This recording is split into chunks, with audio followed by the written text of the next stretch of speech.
This episode of Coming Up with Joey Villagomez is brought to you by Mikey O Productions and Pass the Mild Sauce Chicago. Visit MikeyOComedy.com and PassTheMildSauce.com for more info. You ain't never cared for me. Treat me like a fool, baby. I've been on the road getting lots of dough in my own zone lately. Niggas know. Yo, what up? Welcome to my new podcast. Coming Up with Joey Villagomez. Thank you so much for coming and tuning in. And we're going to have a good show for you. Shout out to the people of Comedy Network. Hey.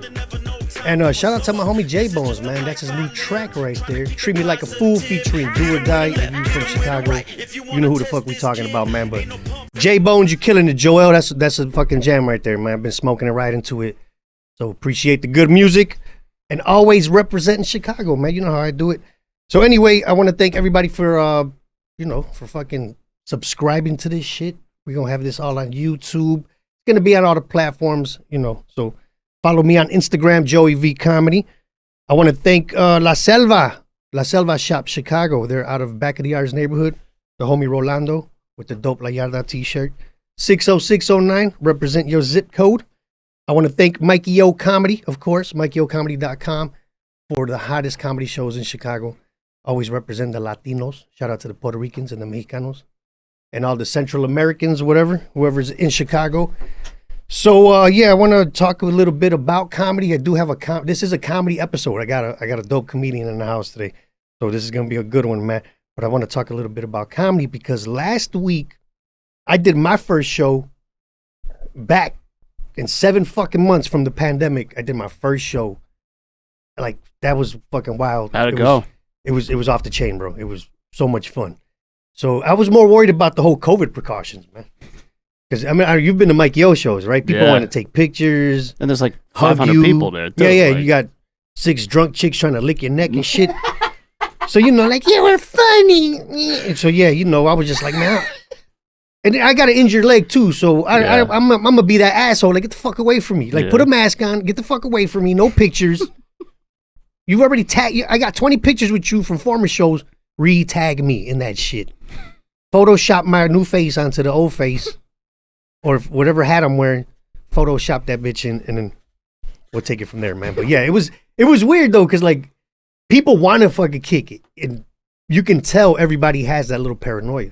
Yeah. Nobody was getting up from their tables. Everybody literally sat at their tables with their friends. Like, the people they came with, that's who they sat with. They didn't get up to mingle. Nobody got up to dance. They had a little bit of house music on and shit. But yeah, it was like everybody just sat there like, all right, I don't want to move because I'm just going to drink this beer and not get COVID tonight. Why the fuck did I come out of the house? You could tell people were like, it was running through their heads. I was thinking it too. Yeah. Like, I was on stage looking at the crowd like, all right, who looks like they might have COVID? Watching for people coughing. Yeah. Which one of these motherfuckers is asymptomatic?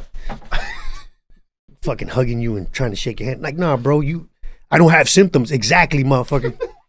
You're the one spreading that shit to people, man. So yeah, I was a little paranoid, man. And then there's one dude, because Mikey had a little like a little rule. Like, if you wanted to take a picture with me and him, you had to have a mask on. Yeah. And you kind of had to be about a foot away. Like, you just had to lean in for the picture, like. So this dude walks up. His wife takes a picture with me. She's got her mask on. I got my mask on. He just, no mask, bro. Just gets next to me. Bro, you're hilarious, bro. So Mikey's like, hey, dude, you got to put a mask on. Guess what? He was Chinese, dude. I mean, fuck Donald Trump. I'm not on the China virus shit, but it just happened to be Chinese, dude, bro. So Mikey's like, yo, put your mask on, man.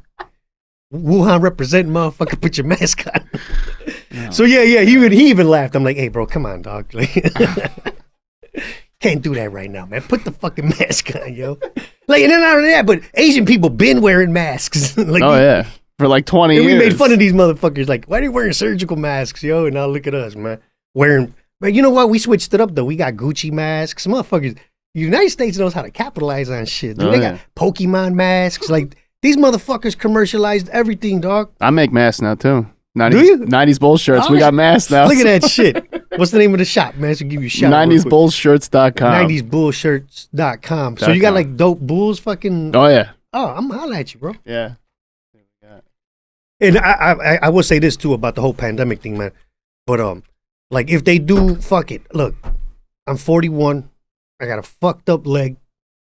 My comedy career has been pretty dope. It's been fun.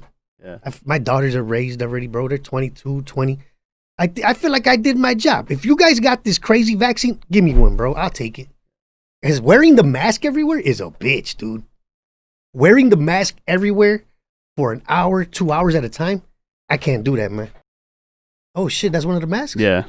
Jordan, Pippen, Jackson. That's dope, dude. Thanks, Tom.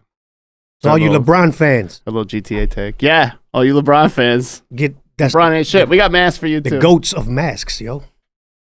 Yeah. Anyway, we'll talk about that later because we got a basketball fan in the fucking house today. All right, before I do bring your guest in, I just want to cover something real quick because it's a comedy episode. All right, so all you comedy fans out there, like I watched some of the other podcasts that you have on the network, and it's all Chicago, like literally Chicago-based comedians that talk about the comedy scene that if you're not on the Chicago comedy scene, you have no idea what the fuck they're talking about. Yeah. But then there's some shit that's universal, and everybody knows what the fuck you're talking about. So I don't want to cover too much of it because I've done like 3 different podcasts in the last week, and we all covered them. Yeah. The whole Bill Burr's SNL monologue and the backlash. Look, white women, y'all been wilding out all 2020. Karen Gone Wild videos, I was waking up to a new one every day, all right? Those are fucking dope. You motherfuckers kept me entertained. I got a lot of likes. Every time I posted a new Karen video, I was getting Instagram likes like a motherfucker, bro. I lost some followers too, like, keep your political comments to yourself, stick to comedy, buddy. Like, what do? I work at Subway. Well, stick to fucking making shitty sandwiches. Dumb motherfucker. I hate that. Stick to comedy, man. Yeah. Like, I don't pay taxes and live like an American too, motherfucker. Like, I don't got my opinion on these crooked son of a bitches, man. So anyway, what bothered me the most about it caused a little bit of beef with some people that I'm cool with. Well, one person that I considered like Chicago comedy family. Sure. Fucking goes off in the comment sections and shit. Talking about, why don't you just tag me? Because I don't do that. I don't call people out like that. I'm not part. I'll give my opinion as a whole on the subject, but I'm not going to be all fucking James Webb, fucking people of Comedy Network, fucking treating people like shit, motherfuckers. Crying like little punks, man. That's what DMs are for. So, thank you. So, okay, look, real quick. I hate throwing the name out there because I'm cool with Bill Burr. And, people. I know some people are probably like, oh, he likes throwing it out there. Because I've done that. I've sat on my laptop like, this motherfucker ain't cool with him. You know what I'm talking about? Like, you got a comedian does one show with somebody, tags him like, with my big brother. Like, bro, you opened up for him once, bro. He's not your big brother. Chill the fuck out. So I know people were probably doing that to me. I don't give a fuck. But the whole Bill Burr shit, like, people were sending it to me like, you see your boy. So then I started seeing comedians calling him a hack and unoriginal. That's what pissed me off. Because I'm just like, really? Yeah. You? Not just you, but you and you and you. Because I've seen a few of them. Yeah. Motherfuckers haven't written a new joke in 6-7 years, and you're going to call Bill Burr a hack talking about... And then the certain one that I did see, like, claimed that his shit was in memes. Wow, in memes? And I'm just like, really? I know your whole goddamn set. I could do your set while I'm sleeping and shit. Because you haven't changed a joke in years. So I went and posted... all I did was post a quick random fucking opinion. Like, I was just like, hey, to the comedians calling Bill Burr unoriginal and hacky, motherfuckers haven't written a new joke in 6 years. Ha ha ha, that's hilarious. That's what I said. And one particular person gonna come on my comment section, just tag me, going behind my back throwing shade like a little 15-year-old girl. Hey, what'd you go to school at? Dean LaSalle or Lords? You acting like a fucking 15-year-old girl. And then not only that, you're already known for starting shit on Facebook by tagging people and posting a picture where certain people are like, damn, this bitch is really talking about me, man. It's also weird that they tell on themselves like that. Right. In your post. Like, you even tag them like, you're talking about me. Like, no one knew that. Or if you're going to throw yourself in that little category, you know what? Yeah, you are part of the group that I'm fucking talking to. Right? And then, on top of that, you're going to go and put a post. Did you see the post? She went and posted some shit, like literally describing me, man. Like, I know comedians that smoke weed full-time, but do comedy full-time, raise family, and have children full-time. And then there's other comedians who and belittle people on, like, bitch, you talking about what the fuck is weed smoking got to do with any of this? I smoke weed full-time. Doesn't everybody nowadays? So now you're just throwing shots, like literally. So you know what? I didn't reply to none of that shit. All I know is now I know who you are. You're an angry, bitter fucking person. You've been banned from a comedy club for doing that shit. I understand you're angry. You want to let some shit out, but tagging motherfuckers and going all out on rants on Facebook, that shit don't work. Because I've tried that shit. I've done that when I was 4 or 5 years in. And then you wonder, like, damn, why don't they book me? Because I'm talking shit about these fucking people on social media. Yeah, don't be a problem. Exactly. Yeah. Talk to these motherfuckers, bro. Talk to these people like, how come you haven't booked a female comedian in 2 years? Here's another thing, all right? I had a little incident with a Chicago comic where, he got drunk and he dropped the N-word at a comedy club. Everybody knows what the fuck I'm talking about. You're from Chicago. And, I've known this motherfucker for years. He's a real close friend of mine. We talked the next day. This happened 2 years ago. Yeah. We talked the next day. He called me up. I'm sorry, bro. You're my homie. I was drunk. I fucking love you. We talked. This same person who went off last week, during the pandemic, the Comedy Bar was posting clips during the riots. This was the same week of the George Floyd thing, posting clips of certain comedians. Comedy Bar posted one of his clips. She fucking messaged me talking about, don't you think you should say something? I'm like, about what? The Comedy Bar is fucking posting his clips and with the climate right now. I'm like, no, I already talked to him about that. Why would I bring that up and tag him and start some drama 2 fucking years later when I already talked to him and the comedy club about the shit? Well, I was just saying, maybe you reach out to them. So you like to start shit. You like to go on Facebook and start shit. So anyway, there's my angry rant. I'm all good. I don't give a fuck. I started doing comedy as Joey Villagomez, not Joey Villagomez and Friends. So y'all can all kiss my ass, man. So anyway, that's my fucking... I just went on the Bill Burr rant and shit. Jesus Christ. Motherfuckers be like, he been hanging out with Bill Burr too much. An angry white guy. Jesus. Anyway, check out the Ringers album, man. Comedy Central and All Things Comedy is going to release the Ringers album. So My Joke is track 23. Spin that shit on Pandora, or you can pre-order it right now on iTunes. And my album is out too. Jokes, Drugs, and Rock and Roll. I want to thank everybody that had it. I had it at number 2 for 2 days. Now it's mixed in the top 300, but it's in that motherfucker. So check it out. All right. So anyway, I'm going to bring my guest up. Shout out to James, bro. Thanks, bro. You've been dropping it, making all this shit professional for me, man. Thank you. Make it easy for me to bring the guests in and all that, man. Try my best. All right. So anyway, I got a dope guest in the house tonight. Or today. I keep thinking night because I used to shoot this shit and I haven't been out. The pandemic, like, and it's dark. It's 3 o'clock in the afternoon, and you feel like it's 3 in the morning. Like, I'm gonna take a nap, and then at 3 in the morning, you're making sandwiches and shit. The fucking pandemic had me fucked up like that, man, for real. Anyway, I got my guest in the house, the homie Calvin Evans. Hey, clap, motherfuckers! We got a live in studio audience. Comedians are used to the intro. Calvin motherfucking Evans. You've seen him on. Anyway, we got Calvin Evans in the house. How you doing, Calvin? Man, I'm great, man. I can finally talk, man. I've been sitting here. I'm like, man, My bad. No, it's all good. And I was like, I want to chime in on what he's talking about. Oh, but I'm like, gonna ask you your opinion on this. No, but it's just like, man, I know you got to get it off your chest first. Yeah, because I know you sitting there like, ooh. But yeah, anyway. But yeah, thanks for coming in, Calvin. Thanks for being on the show. Like I said, I'm bringing in guests who are on the move, doing shit, been in the game, been in the industry, who've done real shit. You know what I mean? Like, don't get me wrong. I love all these little young comedians that I've helped out, but I'm not going to bring in a comedian and be like, so what open mics have you done and shit, you know? I was at Lottie's. I got Lottie's on last week. And so who accused you of sexual assault this week, huh?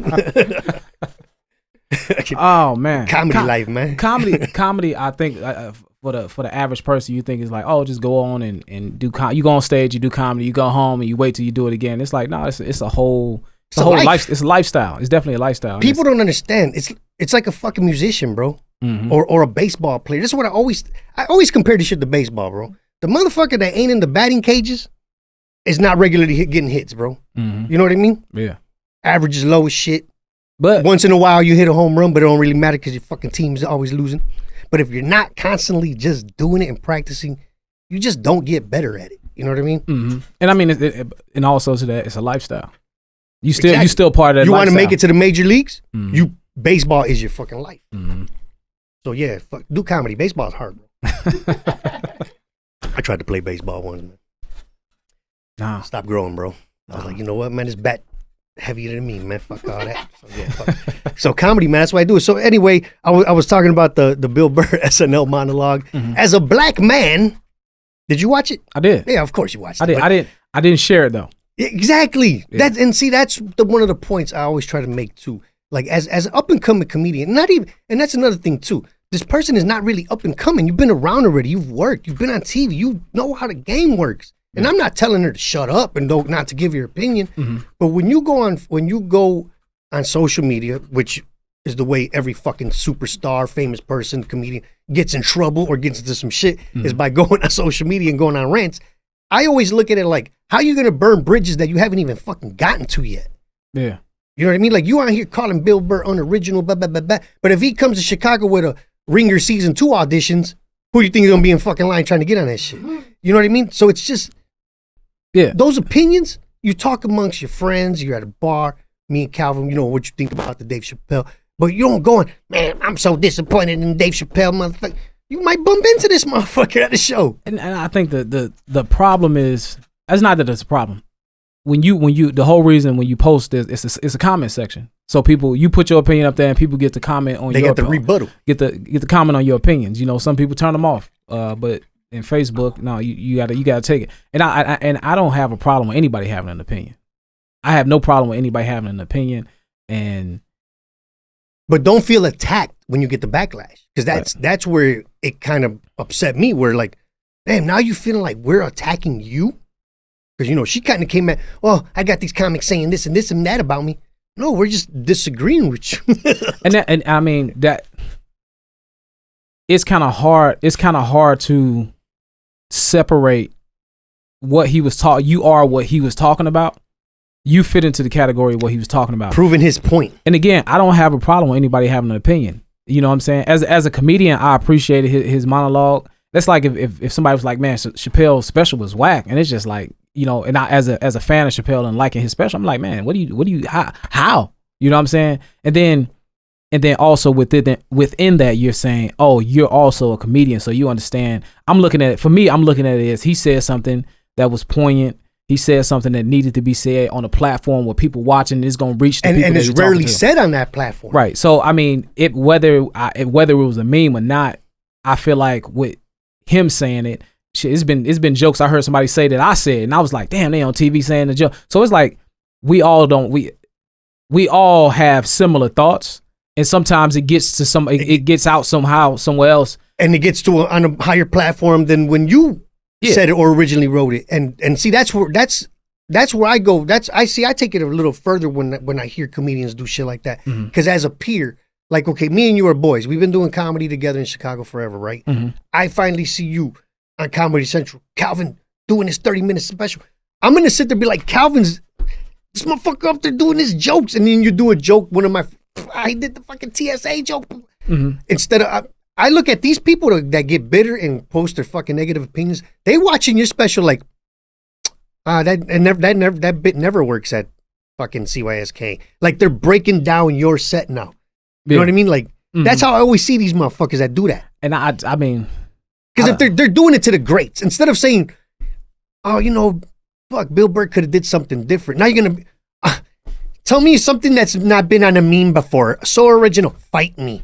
Like, that's talking shit to me, man. And you are allowed that on your social media page. I feel like it's people that have accounts to just go shit on things. Just to go shit on and it's literally like it's sometimes like Laugh Factor post my clip. They post our clips. You go, them negative comments. You go through the comments. I didn't laugh not one time. I didn't like T Murph. He just had and the whole crowd's cracking the fuck up in the video clip. Right. So T Murph recently last week they posted this video on Comedy Central from his half hour. And motherfuckers was like, this ain't funny. He ain't even this. Then he literally went through and being like, oh, it wasn't funny. Like he started going through individually like, oh, so what you do? And then, oh, no, I ain't even finished watching it. So you know what? I watched it and then it was like, but it's just like, you know, T Murph was popping up motherfuckers' doors and shit. But you ain't like my shit. Oh, and damn, Murph. People find things negative to say. Like if you don't like somebody and you have an opportunity on a platform to say, oh, I didn't like it. You know what I'm saying? Like, it was whack. So it's just like I'm not mad at you having an opinion about it, but I feel like if I'm in that profession, sometimes it's better to just not even say nothing. Yeah, but Calvin, let's be real, bro. There's fucking giving your opinion. There's, you know what? I was Bill Burr's set. I was not happy with it. As a fan, I was not satisfied. And then there's a whole, tell me one thing that's not original. Fight me. There's giving your opinion and then there's talking shit. Yeah. You know what I mean? So when I saw that, and like I said, I don't throw the name around a lot. Oh, Bill Burr got my back. But we are cool. I'm cool with Bill Burr, bro. Like we fucking talk regularly. We talking like, I ain't gonna say much, but we talk. Yeah.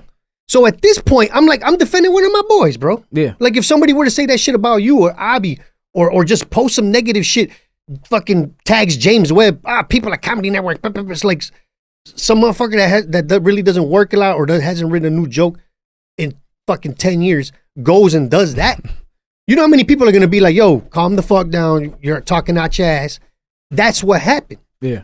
And, to come in my section and like fucking acting like a little girl, bro, like I said, I think I posted something about this shit. I grew up in the hood, like in roast battles, bro. Smoking. I had big ass glasses and shit.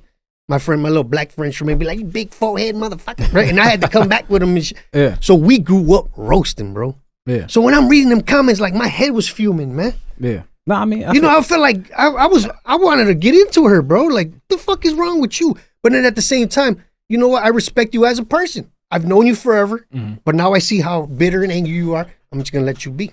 Man. So, not responding is the best way to do this shit, bro. I mean, it's ignoring comments is the most powerful fucking thing to do. But it's hard to do because it's very hard. When motherfuckers comment on art, you know what I'm saying? Like your art, in order for it to be art, it has to be exposed for people to make those comments, and you want people to love it and to know what kind of artist you are, where it's going, and all that shit. And it's always gonna be somebody that don't like it. So I mean, I really don't get into everybody. I just accept everybody got their opinion, and I can't change your mind. It ain't no amount of back and forth that I can have with somebody where they're gonna be like, all right, you know what, you right. I do see it differently now. It's like, no. Nobody's gonna see this shit differently but because of a Facebook post, man. Yeah. We already know that. Like speaking of all that, of changing people's opinions, we went through this whole pandemic shit. 2000, you had a busy 2019, didn't you?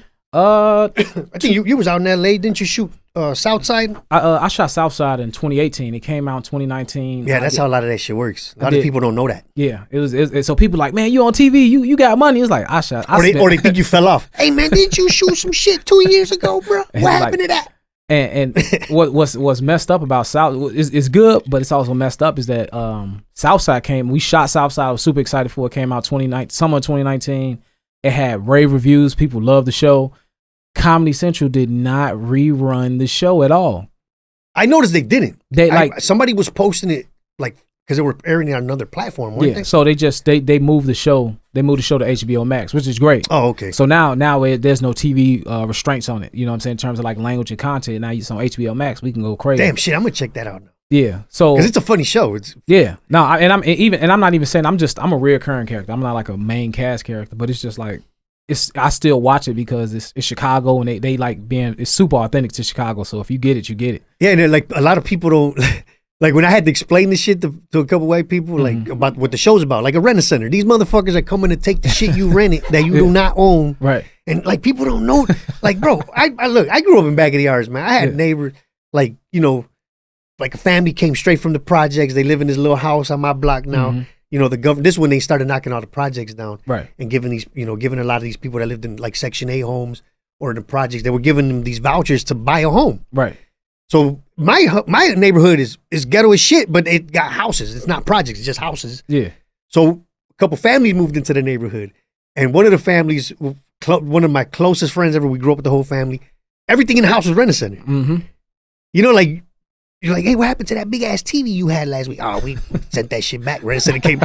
Like, you didn't buy it? Like, no, man, we making payments on it. Man, sent that shit back. We done with it. Like, it's like the gift and the curses because, like, man, I got this. You get a Section 8 voucher, so you like my rent cheap. So it's just like, man, I got this extra money. I don't have a lot of money to buy all this shit right now. So just rent it for fucking $200 a month. I can have a couch, a TV, the TV, all that shit. Yeah, straight up, right? But you miss a payment. They like, hey, we on our way. While somebody's sleeping on that motherfucker. Wake your ass up, bro. We taking the couch. Damn, I know you're in there. Come on. See, and that's the thing. Like, it does sound convenient right now with all these shows out. Like, you rent a TV just to watch a season of some shit. You know what I mean? Like, hey man, have you seen that? Have you seen Ozark? Whatever the fuck. You rent the TV for what? 3 weeks? You watch all 3 seasons. Brendan Center, come get this goddamn TV, man. Right. And plus, I only had the little 2-week free trial. Right. Fucking. And a deposit. On Amazon Prime and all that. You got a deposit. Yeah, so yeah, you save money, man. You saving money, man. But see, that's what's dope about about TV, about shooting for TV and shit. Like you shot it in 2018. Yeah. So, but like people don't understand, like that are not in this industry. These fucking production companies, they got timelines. They got other shit they're putting out. Mm-hmm. You know what I mean? Like when I did my album, a lot of people were like, "Where's it at? Where's it at?" Because they thought I was just gonna burn it onto a CD, you know, and be on some masterpiece shit, comedy shows. But no, like I was like, no, I want to send this to somebody and try to get it on a label and get it distributed. I wasn't even in a rush to put the shit out. Yeah. Because everybody's like, what happened to the album? I'm like, calm the fuck. I got plans with this shit. Calm the fuck down. I shot that shit 2.5 years ago. Got it signed on a record label. Oh. Now it's out. Mass distribution. Mm-hmm. You know what I mean? 800 Pound Gorilla Records was shit. Did the Ringers album. Nice. So just wait. Like these production companies, they know what the fuck they doing, man. Yeah. So like Southside, that was season 1 that you shot in 2018. Yeah. And since then, you've done a lot of other shit. Yeah. So, well, we were actually supposed to do season 2. We were supposed to film season 2 this summer. Well, everything got fucked up. Yeah, so that got fucked up. But I did Bring the Funny on NBC, Sherman Showcase on IFC. Also, Sherman Showcase is a dope show too. Man, that's a fucking awesome show. It's like it's hard to explain. I couldn't even explain. It's hard to explain to people. Somebody's like, "What is it?" It's like you gotta watch it. It's like a sketch show, but it's set in a like 70s fucking Soul Train. Yeah, disco era. It's dope. Man, yeah. And if you like comedy and music. Mm-hmm. And that type of funky shit, it's a dope show with crazy cameos. Yeah, that's what makes the show dope. Mm-hmm. I did Dave Hellum's. We did during the pandemic. We did the IGTV, the live fucking dope comedy show he was doing, and Diallo was one of the guests on there too. So I watched a little bit of his because he closed out the show when he was talking about writing. Did you do any writing on for the show Southside? No, didn't do any writing. But I mean, no, not officially, but. I improvised a lot of stuff. All right. So and the writers were like, well, it's just like keep it. You know what I'm saying? So and that's the thing that I loved about filming that show is that I will come in and they'd be like, this is the script. All right, so do it as the script, and then we gonna take like 3 takes of you just improvising. Like some of the scene that I did in the kitchen when I was like popping popcorn and shit.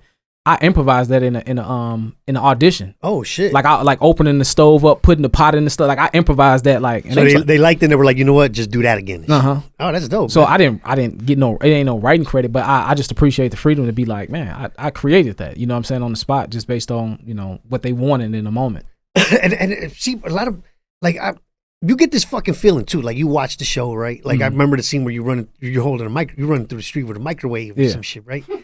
Like, do you still get that? Like, man, I don't like watching myself on TV. Do you still get that? Never. All right, cool. I never got that. Like, I don't know. I hate when people say, I don't like listening to myself. Motherfucker, you want to be in the entertainment industry. Yeah. You better start listening to your fucking squeaky ass voice, man. But it took, everybody in this room, before, when the first time you heard yourself, you be like, that's how the fuck I sound? Sound like a little teenage girl, yo. Yeah, I sound like that. But then after a while, you recording yourself, you listen to yourself, you get used to it. Like, oh yeah, that's me. You actually make yourself laugh sometimes. You ever watch, like, going through when he's like, oh, I forgot I said that shit right there. All right, I do that too, yeah.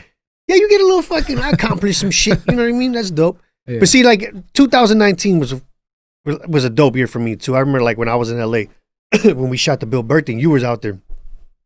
I think I was going to try to get you. Did I tell you I was going to try to get you? I feel like my bad. I promised a few motherfuckers. No, I don't think I said I was going to come, but I know how it is because when you're coming to another city and when you filming something and you kind of, a lot of times you just getting shuffled around. Yeah, all the time. You be here at this time, be here, yeah. You getting phone calls from production people and it's just like, hey, we need you here. So you being like, hey, I'm going to get you. It's just like, man, I'll see. And I completely understand. I think I'd like talk to you. I was like, I'll try to catch up with you if you can, if you're free. Yeah, but 2019 was like, I remember when I was in LA at that time, I mean, it felt good to be a Chicago comedian. Like a lot of people was doing shit. T. Murph was in Vancouver, right, shooting Woke. Yeah, no, he shot Woke at the top of the year, at the top of this year. So they shot it. They did, right? Yeah. Was it this? Oh shit, it was that. Damn, I lost track of years. Though I thought that was last January. No, that was this January. Because I do remember him talking about the shit. Mm-hmm. But damn, that was quick. They shot it this year. It's already out. Yeah, so they shot. Sure? Damn, I thought they shot it last year. I'm telling you, because we was working on something and he was out. January, like January through February, like January. Yeah, because I do remember he came back. That was the last week he did a set at the Laugh Factory right before everything shut the fuck down. Damn, I didn't know That's crazy. Yeah. So they shot all that shit through the end of the winter. Yeah.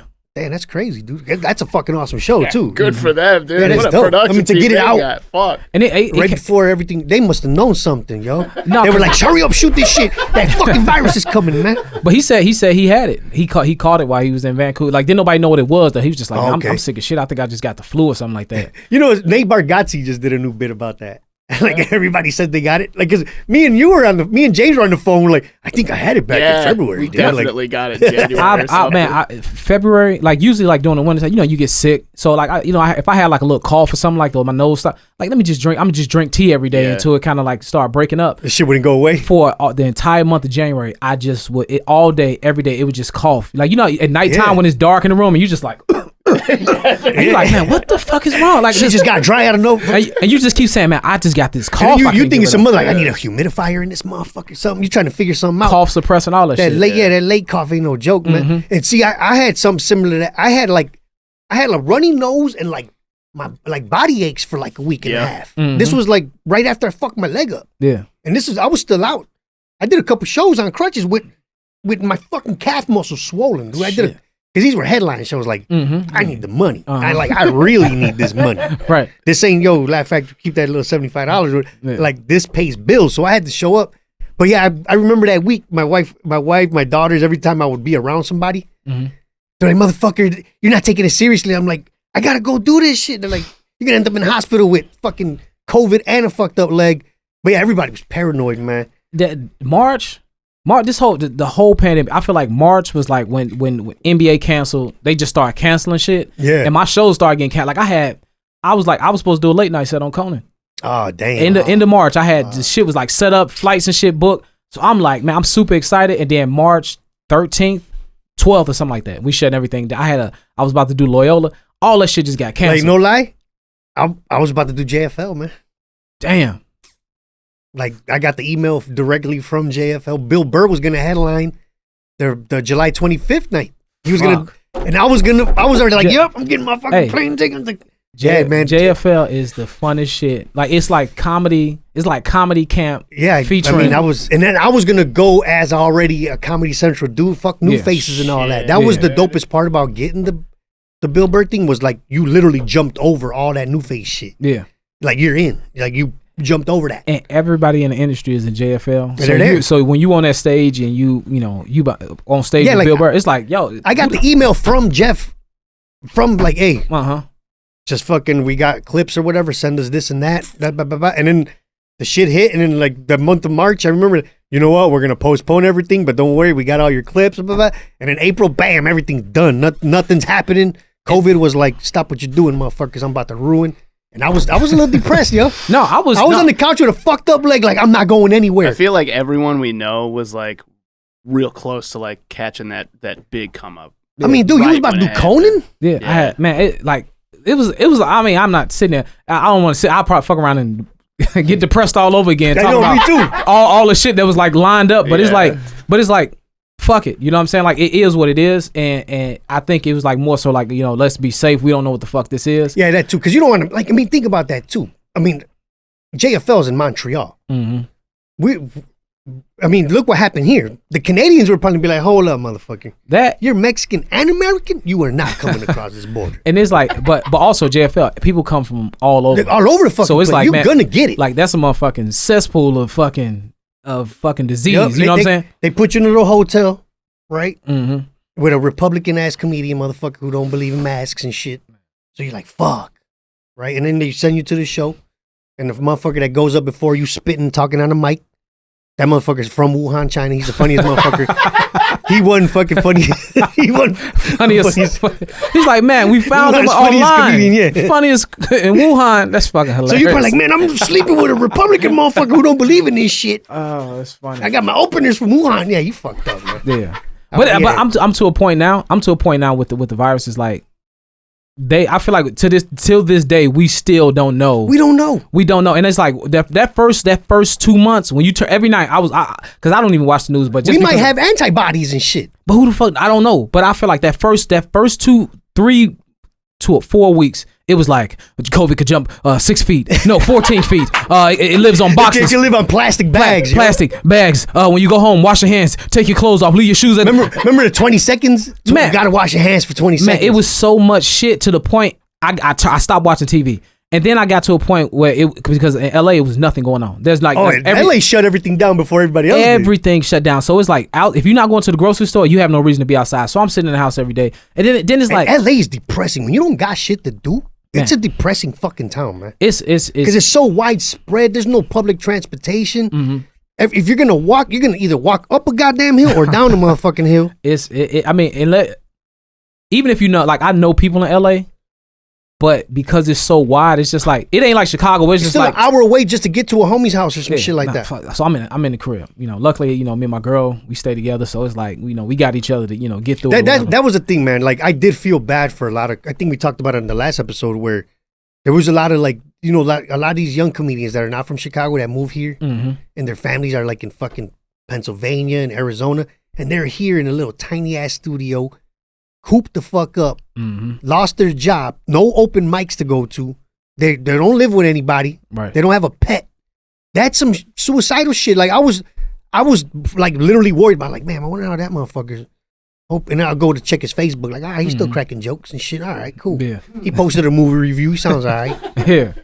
Like he ain't posting some dark shit. Yeah, but I feel bad for motherfuckers. Like you get in your head, man. But I'm to a point now. It's just like we just have to accept we have no control. We don't know what the fuck it is. And we're talking about an airborne virus. I feel like when you go places, it's like 6 feet apart, and they got the plexiglass up. That's just to make people feel safe. Oh yeah, we got this. If some shit, if I fart in this room, you can't stop the fart from existing. Nope.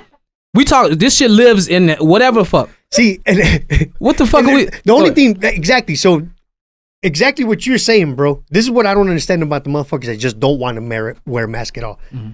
It's all about not saying to stop it and it's gonna fucking completely stop people from getting it. Mm-hmm. It's just minimizing the shit. You know what I mean? Like, I'm not around a lot of people. Mm-hmm. You and James probably the most two people I've been around the last week. So if any of us were to get it, we can fucking contact trace it. Mm-hmm. I can count on both fucking hands who I've been around the last 2 weeks, bro. I cannot. Fuck.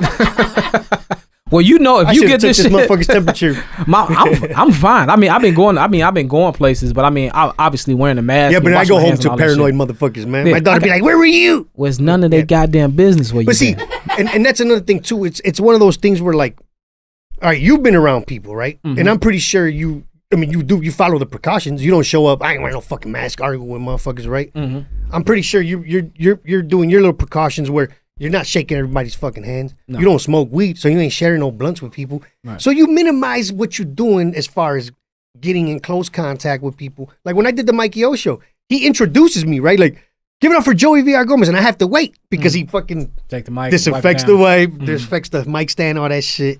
And then I got to crutch and limp up to that bitch. So like, yeah, you got to get used to just do the precautions.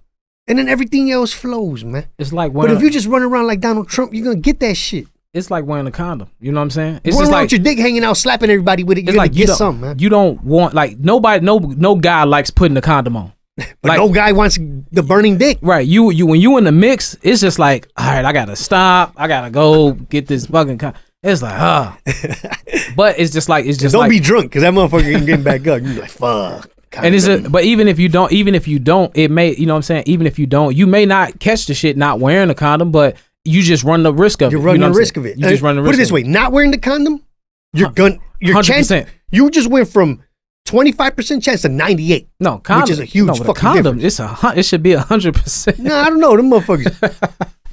It's like, I got a mesh condom on. No, you know what? Don't buy them gas station ones. Let me get 2 lifestyles. You know, at the gas station. Tear the box open. Yeah. It been sitting out in the sun. Expired in the motherfucker. Yeah. Like it says lubricant, but them bitches dry as hell. Ain't got no lube. Like, damn, bro, these are old. Yeah, don't fuck with those, man. That's how I got my first kid. Anyway, back to stand up, man. So, all right, shit really hasn't eased up. They're about to shut shit down again because cases keep rising, man. So, how was your first show? Like, how long were you off before you did your first set? Like 5, 6, 7 months? No. So what I did was March, April, May. So around May. So my girl, she like, man, you're not gonna do no online shows. You're not gonna try to do nothing. I'm just like, man, it ain't the same. It don't make no sense. Like, I'm not. It made a little money though. It made a little bit of money. So that was my stance on it. Where I was just like, because I felt like as soon as it happened, I felt like comics started floundering, and then it was like all this like online comedy, and I was just like, man, it gets oversaturated, man. And I didn't want to feel like I was desperately seeking people, because I was like, man, people fucked up. They ain't got no money. I'm not going to be begging people for money for me to tell them jokes when, you know what I'm saying? Like, I need money. No lie. I just sat my ass on the fucking couch and wrote it out, bro. Right. I felt that same shit. Like, people were like, dude, do an online show, man. Do a GoFundMe. I'm like, you know what? I'm not going anywhere. I don't need money right now. Mm-hmm. I just got to pay a couple bills, pay the light. I'm good. Right. But yeah, I felt that shit. There was no rush to get back. Like, you do comedy every day. You do it full fucking time, man. Mm-hmm. How many sets were you doing a week before the pandemic? LA, well, I was like I had did a cruise, so I was going for like 2 weeks on a cruise, doing shows on a boat. But you're consistently performing, right? So, but I was performing, multiple times, like 45-minute sets. But with the pandemic, it was cool. Like, all right, let me chill out. But it was also like that pressure of like, I don't want to like come out on the end of this and just be like, I didn't do shit. So I just I did 3 30-minute sets. So I had all these ideas and thoughts of shit. So I went live on Fridays. Like, I set it up. It was called Dirty. Yeah, you were doing that. I remember you Dirty 30. So it was like, man, I was live on Facebook and Instagram at the same time. I do a 30-minute set of just like all new material. You know what I'm saying? Dope, man. And I feel like that put me in the mindset of, because I was looking at it like, I'm trying to make people laugh. They not laughing. I can't hear them. And then I remember, like, I make videos talking into my phone about shit. I'm like, and you have to be confident in your own shit where, like, you're getting laughs on the other end. Even right. though you don't hear them. Yeah. Your fans know who you are. You know who they are. You know what they like from you. Mm-hmm. So you just talking and they saying dumb shit into a camera. That's how you feel. Mm-hmm. But people are out there really appreciating that shit. I didn't realize that till I did a first live. The first one that we did with Paul Rodriguez. We did a big full one with a bunch of LA comics. Mm-hmm. And people paid extra money so they can be in the Zoom meeting with us. Oh, wow. So we can hear their laughs, like sitting in the living room. And you get little laughs and shit. Yeah. And then after the show was done, Instagram comments. Mm-hmm. Dude, you were fucking hilarious. Yeah. I got put on through Juan Villarreal. You got put on through Juan Villarreal. You're like, oh, damn, these motherfuckers were really enjoying that shit. Yeah. But you sitting on your couch talking into a fucking phone. With your dog looking at you, what the fuck is you doing, man? The cool shit about that is that I came out with, so I filmed my special in July. It just came out last Friday. So we're about to get into that next, but yeah. But I'm just saying all that material that I created then, not all of it, but like damn near like half of my half hour was all new material that I created doing that, and it's just like shit, you know. If you would have just sat there idle, I had none of that. And see, and that's another thing too. Don't get me wrong about just sit the fuck down and write it out. Mm-hmm. You got to stay creative. Yeah. I mean, I made a lot of noise on fucking social media. Like, I talk a lot of shit. Like, social media is, I always look, it's what you turn it into. You know, motherfuckers always like, hey, it's a political piece of shit. People complain. It's what you turn it into. You can unfollow motherfuckers. You can mute people. Mm-hmm. You know what I mean? You can hide shit. So I always feel like you turn it into what you want it to be. Yeah. And I always looked at it like, this is my shit. Facebook is my shit talking platform. It's a sounding board. This is my fucking opinion. If it makes you laugh, bam, it's something. I got something out of it. Mm-hmm. I did the same exact shit, bro. All that shit I talked on Facebook, right? I did my first set a week and a half ago at Joe's. I did 50 minutes like nothing, man. Like, I sat there and it breezed by because I did that same shit you said, how you were creating and material. I talked about life. From the beginning of the pandemic, mixed in with some bits and shit. Yeah. And it felt like I was just sitting there having a conversation with a room full of people. There was no pressure on, I gotta make these motherfuckers laugh. Because everybody was sitting there like, we're all trying to get back to this normal shit. Mm-hmm. We're trying to figure it out with you. Yeah. There was no fucking pressure. It was one of the dopest feelings ever. I think that's the higher level of comedy. You know what I'm saying? Because I feel like when you first start out, you like, I got jokes. Yep. Like, I look at the shit that I say now, I'm like, that's not a joke. That's just how I feel. It's a story or something that you experienced. Just telling these people what you went through. This is my opinion. Obviously, there is a format to this thing that I'm doing that makes it funny, and I know where to put the thing, comedically. But I don't tell jokes like, tell me a joke. Oh, 3 guys walked in the bar. It's like, I don't have jokes. I just have like, this is shit that I mean, we got a few of those. We got some good ones and shit. It's just like, this is my opinion. This is really just this is how I feel about shit. Yeah, like people that don't write jokes, like, those are the people you get it from. Tell me a joke. How do you come up with this shit? You know, it's really a fucking, like Dave Chappelle explains it about like being alone in that thinking time. You know, like when you're alone and you get to think about shit is when you really get to put shit together. You really get into deep thought. Yeah. And that's how, like, you know, I got a few messages like when you inspire comedians, right? When you do shit, do you get the one or two message from the young man, Calvin, I've been following you for 10 years. You know, the way you work, you inspire a motherfucker, whatever. You get those messages. What's your writing process, whatever. Like, comedians that are storytellers, like how you tell jokes about your dad with the light bulbs, motherfucker, these are real life situations, man. Like, we sat there thinking as a kid. I do a new joke about getting your gas cut off. It's funny now, but I remember as a kid, like, man, we got a fucking gas cut off, man. Like, I got to take a cold shower. That shit was traumatizing, yo. Yeah. You know what I mean? 20 years later, like, yo, that shit was fucked up, but it's funny. Yeah, and also... You ever take a 10-second shower? When you tell that, how many people experience that shit too? Like, man, I remember them days. I'm not the only one. You know what I'm saying? And then you just turn some sad, tragic shit to like, but we made it. I'm not taking cold showers anymore, man.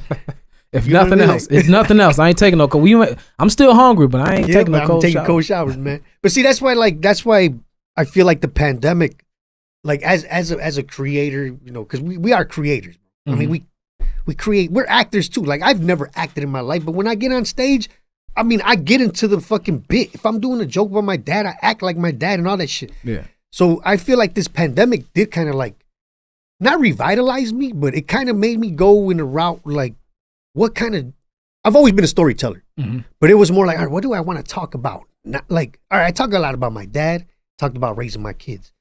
I'm more talking about me. It's, you know what I mean? Like, I got to like, fuck, in my own deep thought, you know, dang, you fucked up last 5 years. You were lazy for the last 10 years. So yeah, I kind of like, I don't know, I got to know myself, I guess, and shit. You know what I mean? No, that's definitely, that's important. And that's why I was able to sit down and do these long sets. I was able to sit like, look, this is what the fuck I've been through, man. The pandemic had me doing this shit. Because I talk about how like people talk about, I got healthier as far as eating, sleep. I lost weight. I don't snore anymore. It's a fucking miracle, yo. My daughter loves it. She's like, you fucking snore. Yeah. But I got carpal tunnel syndrome from being on the goddamn phone all night. My back is hurting from laying on the couch. My couch, you got the ass sink in it. Yeah. You know what I mean? My knees crack now because from not moving too motherfucking much. Like, so there's other shit. I got trucker's ass from just driving and sitting all goddamn day.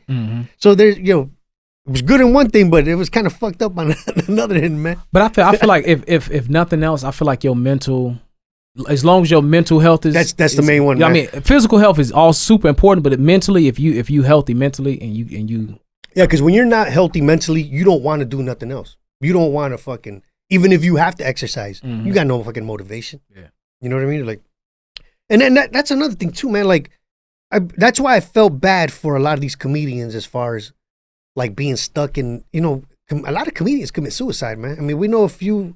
We lost a couple, you know, of like comedy family members here in Chicago. Like when Schwan passed away, that was one of the saddest things ever because a lot of us looked out for him. Yeah. And that's what was scary about the pandemic was a lot of those young comics that needed that needed the 2 or 3 friends to make sure they okay. You know what I mean? Like meet me at the open mic, you know, let's have a drink after. Like they completely lost that. You know what I mean? And comedy itself is already kind of a scary thing because there's no roadmap to it. So you could be doing it. You don't know which way it's gonna go. You don't know where it's going. So it's just like, all right, I'm going all in on this, and then now the thing that I dedicated myself to, I can't do it all. It's just like, man. And there's nothing you could do about it. Like fucking Mother Nature says, sit the fuck down for a while. We're putting everything on hold. Yeah. So yeah, I can see how mentally, and then they lost their jobs. Yeah. Like at least some of them still had you got to go to work. But imagine that, like now you can't come to work. They can't go out. Everything's shut down. Bars, you know, I mean, some of these motherfuckers turn full-blown alcoholics. Man, I hope some people sobered up. Yeah, I don't drink no more. Oh, man, congrats, man. Swear to God, during the whole pandemic, I probably had a 6-pack total, man. I smoke a lot of fucking weed, though. I ain't gonna lie, man. That pandemic had a motherfucker like a chimney, yo. I mean, I've always smoked a lot of weed, but that pandemic had a motherfucker. All right, what's next? Yeah. Sit on the couch again. All right, cool. We'll drink another coffee. All right, I ain't got shit to do, man. Just smoke. I start biking. Oh shit, for real? Like I was sitting around because my knee was messed up, man, so I couldn't work. So you had to find all the gyms, and I had this bike, man, and I think the first day I went out, I did like 17 miles, and then I was like, okay, my knee seemed like it's moving, and for 3 months I was doing like. So you got to rehab your knee and all that shit. Yeah, then. Oh, that's dope, man. Because I didn't have health insurance for knee surgery. Why do you think my shit's been dragging, motherfucker? I had to get all that goddamn insurance. Man, fuck the health. You know what, Donald Trump, man? If you give us free health care, I might vote for you. I might, motherfucker. Hell, I ain't voting for that motherfucker. I'll go to Cook County Hospital. I don't give a fuck. You was gonna say you go to jail? So I've been to Cook County Jail. I get locked up and they have to fix my shit because they can't have me. They can't have me in there fucked up. Hell yeah. Be like, pull some teeth. I got a bad tooth in the back. I can't do fucking. Can't take me out on SWAT. Can't get cleaning streets with a fucked up knee. Yeah, fix my knee, Cook County. All right, man, before we wrap it up, I just want to cover a couple quick topics, man. You know, everyday life of being in the entertainment business. But thanks again for coming on the show, Calvin. Oh, no problem. But check it out, man. All right, when that Bill Burr shit came out, tell a little bit more about your special, too. My special was on Epix. The name of the series is called Unprotected Sets, and they find like basically like up and coming unknown Unprotected Sets. So it's a cool ass name. And then the graphic for it is like a microphone with a bunch of small microphones. It looks like like a bunch of nuts and shit. So basically the thing I love about it is that I didn't just go do 30 minutes and they just chop it up into a half hour. But I actually got to get interviewed. Like they interviewed me about my life, and I got to talk about importance. You know how I got. And that's what's cool. Like. We're building these small fan bases, right? Mm-hmm. But they get to fucking know you even before you really blow the fuck up, we did that with the Bill Burr shit. Yeah. He sat down with us and we got to talk with him. That's cool. And my segment on our episode was the longest one. Nice. Which we got deep into like my dad and all that. So yeah, I mean, it's kind of like, all right, this motherfucker kind of knows a little bit about me. So every time I post a joke about my dad, even like Bill Burr will like it. Mm-hmm. So it's kind of like you make a little connection when you do shit like that instead of just social media. You get in. You're like, it's like you know your fans. They know you. Yeah. So that's why I've done stand up on TV and I haven't for the most part I haven't always been happy with how it turned out sometimes with stand up. We never are, man. Because they with the edits and everything. But this right here, man, I'm super cool with the director and I watched it. I watched it already. I watched it with my father and my sisters. And I caught it on Friday, man. This shit was solid, bro. Oh, thank you, man. I appreciate it. So I just having I didn't go on Facebook and rant about it, man. But I mean, you've always been solid. But yeah, to see that you put the set together like that, like with the fucking, I mean, when you see the shit shot professionally like that, it's a whole different fucking game. You know what I mean? Yeah.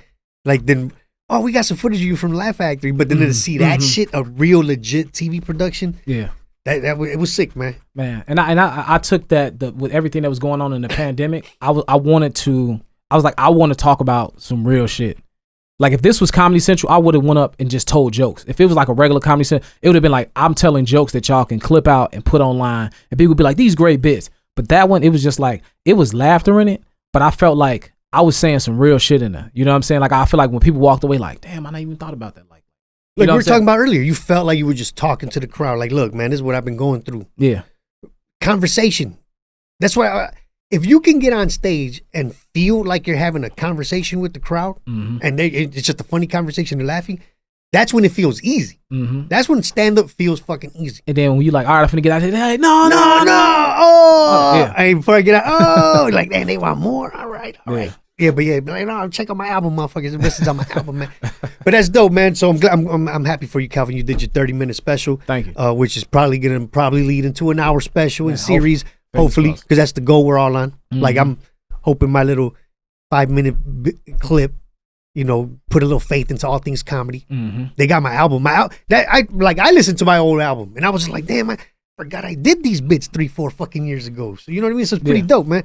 But yeah, that's the path we're on, man. I'm hoping somebody can take my family stories or the jokes about my dad and turn this shit into a fucking, I don't know, F is for family Mexican version.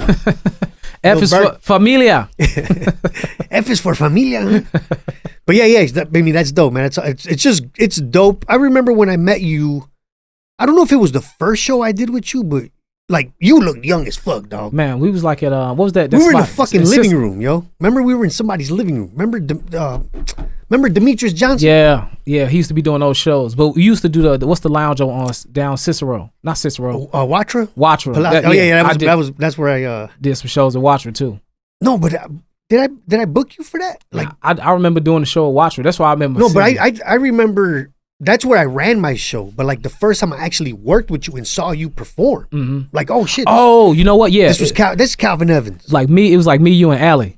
Yeah, and it was and it was like in a little living room like type shit. This little upstairs spot, and it was like a bar downstairs. And it looked like a living room. Yeah, I know exactly what you're talking about. Like in 1970 with picture frames and shit. Yeah, it was. Dude, no lie, that was one of the fucking funnest sets I ever did in my life, man. It was like a black family renting out this little room. Mm-hmm. And I remember. Yeah, I mean, we crushed. I fucking crushed that. That was one of the dopest shows. But I remember that was like I remember when because you know how you hear people's names. Mm-hmm. And I remember, like, your name was already kind of going around, like, all right, this young black kid named Calvin Evans, he's killing it. And, dude, I remember when I saw him, like, this motherfucker looks like he's 15. You look like a little-ass kid that night. Damn, I was 25 out of college. Like, I had just... Because this was 10 years ago, right? 10 years ago, yeah.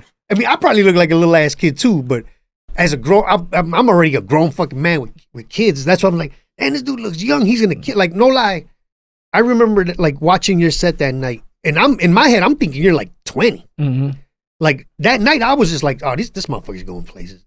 You can tell right away if somebody looks young and they already kind of got it. Because I remember there was times you did struggle with a couple bits. Because I did too, you know. Yeah. Even being 10 years in the fucking game or like something like that. 8 years in the game. But I remember like just you walk, like when you left and the show was over. Because I already knew Allie. I was like, all right, Calvin's fucking funny. Because you know, you hear names and then you see a motherfucker and be like, man, that's the dude that everybody's jocking. That's the motherfucker everybody's sweating. All right, you know, like, yeah. I mean, it's just it's your peers and shit. But yeah, I motherfucker, I knew like right away. I'm like, all right, if he stays on track, he's gonna be doing some shit. Which leads me to the next topic, because it's a topic that we were talking about earlier, and I hate it. The word hate. Not hate, like I hate shit. Mm-hmm. I hate certain motherfuckers. You know what I mean? But when you're giving your opinion on something. Like, I didn't like that Big Sean album. Mm-hmm. Oh, you're just hating. No, I didn't like it. I'm not saying fuck him. I hope he dies. I hope the motherfucker's dick falls off. That's hating. That's wishing hate on somebody. Mm-hmm. But when you say some shit like, I didn't like it. I didn't dig it. I feel like you're hating. I feel like hate is accompanied by emotion. It's an emotion. It's an emotion. Right. There's something else in you that's bugging you, motherfucker. Right. Because if I was just like, if you telling a joke and everybody in the fucking room laughing, and I'm just like, and the one motherfucker's like, you know what I'm saying? It's like, man, it's cool. No, it's like, it was funny. You know what I'm saying? I just, I don't like I probably would have said something different, but no, it was cool. But, oh, you hating? It's like, no, hating is, man, that motherfucker ain't even funny. Like, right? You know what I'm saying? It's like, thank you. It's like I'm dismissing you as a person. It's that and the constant shots. Like, you ever have one of those friends that, that was all right. I'm fucking with you. Mm-hmm. You know what I'm talking about? Yeah. Or they go on Facebook. Yeah, I'm here. Calvin did all right. Nah, I'm just kidding. I'm fucking with you. Mm-hmm. I'm sorry, bro. Even my closest friends, people I know, after the 5th, I'm just fucking with you. Nah, you got a problem now, motherfucker. Yeah. Like, I've always felt that. To me, that's the hate. Mm-hmm. That's the like, damn, this motherfucker's doing all right, and I hope it slows down for him. Or fuck, shit ain't going my way. Shit ain't going my way, and I hope it does pick up for me. That's where I feel that the hate, and it's not really hate, it's fucking envy. It's envy. I think envy and fucking jealousy, man. It's hard for people to know you any other way than how they know you. That's why like, and so when you start to see that little success, and they like, oh shit, like, man, this motherfucker used to pee in the bed when we was kids. Bring up some shit ain't got nothing to do with it. Man, he used to be getting beat up after school. It's just like, man, it was like, what they got to do with that what I'm high doing? School, motherfucking 40. You know what I'm saying? And I feel like people can't. And I think Kevin Hart got a lot of hate from like older comedians when he kind of got to his. I know. When he got the heights, they was like, man, I remember him. He couldn't even. And it's just like, but he did it. Yeah. And he made it. I mean, don't get me wrong. A lot of his movies are whack. I love Kevin Hart. Yeah. And I've given my opinion on Kevin Hart's movies because I'm giving my opinion on a movie. Right. I never said Kevin Hart ain't shit. Kevin Hart is whack, bro. Man, I don't know why people laugh at his shit. That's when it's fucking hate. Like, come on, man, for real. Just because he's a fucking millionaire off what he does. But if you put on one of his movies, like, come on, Kevin Hart, you still doing this bullshit in these movies? Yeah. I always look at it like that's one of your friends telling you straight up, like, Calvin, man, stop making them whack ass movies, man. Right. But they pay him, bro. Calvin, stop making Medea movies, bro. Please. But even that shit, like I talk shit about Tyler Perry movies. I talk like he put that movie out on Netflix. I forgot what it was called. It's terrible. I went on that. I was like, man, this shit was trash. Like I'm gonna say it, but at the same time, I still want Tyler Perry to win because you got a motherfucker that got money, that production cut. He doing all this shit himself. That's fucking commendable. So the movie's trash, but it's just like, hey man, you got to get better. You know what I'm saying? Exactly. But I'm not like, man, fuck Tyler Perry. He ain't gonna make it. He shouldn't have this. Man. I don't know how the fuck he's that rich with spitting out this garbage. No, the shit worked. People were spending money on it, and that's it, man. That's it. So anyway, we're gonna wrap the show up. Is there anything you want to promote or cover before we get up out of here, man? I mean, my plan is for these to come out in 2 weeks. Start putting them out after we record a few episodes. So if you got anything coming up. Like December for the new year, 2021. Man, follow me on social media. At Calvin Evans Comedy on IG. That's why I post everything. Calvin Evans on everything else.